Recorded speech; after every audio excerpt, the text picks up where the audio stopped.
Welcome back to the New Music Alliance Radio Hour.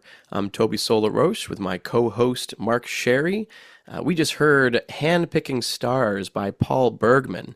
And prior to that, we had Tim Erickson and Eliza Carthy, Castle by the Sea. I was very fond of both of these songs. This last song, I'm a big whistler, so as soon as I heard that whistle solo, I was very attached to that tune by Paul Bergmann, who's based out of New Haven, Connecticut. I also really like the layered guitar effect, like one keeping the strumming going every once in a while, and the one finger plucking, these beautiful little finger plucked lines.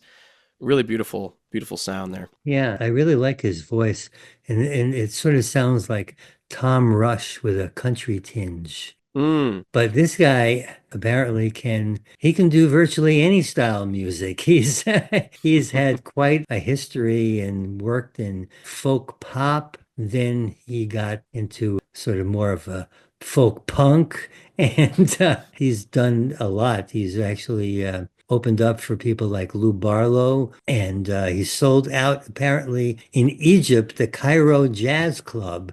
Well, that's got to be a pretty cool little feather in your cap. Yeah, I almost got a little bit of Roy Orbison kind of feel from him as well. I don't know, it was good. It was good. It was a good song. Yeah, people have characterized him as saying he's one of the only songwriters brave enough to sing about urinating in his hands and having sex with the wind. So, I don't think he phrased it so nicely, though, did he? no, he didn't.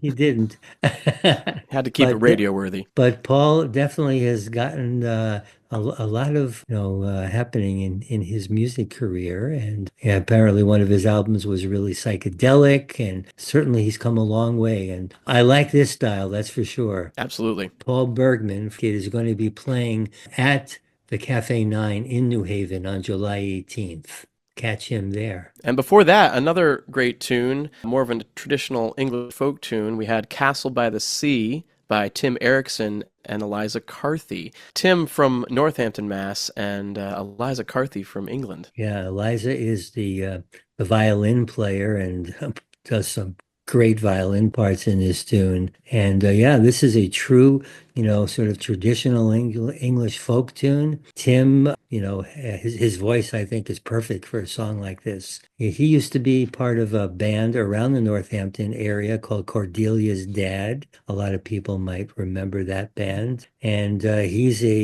described on Wikipedia.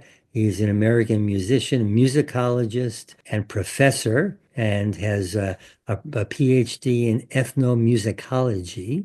And Mm. he was actually producer, well, part of the soundtrack of a movie called Cold Mountain. He teaches Sacred Harp singing, Yes, the shape note singing. does quite a bit. This is just a really, really fun tune that's so well done. Yeah, I really love the string work by both of them on this, the guitar and the fiddle. And man, the story, a good story song can take you in so many different directions. This one essentially just boils down to a man proposing, taking her away from Boston, her home in Boston, and when she sees the place that she's going to be living, it's all gloomy and gross, and she regrets it immediately. And then she finds she finds out that he's drowned six other women there prior to her, so she throws him into the sea. I think that's a brilliant it's a brilliant trajectory. Anyways, lovely story song. I'm always a fan of songs like that. Well, talking about story songs, our next block, we have got a story song.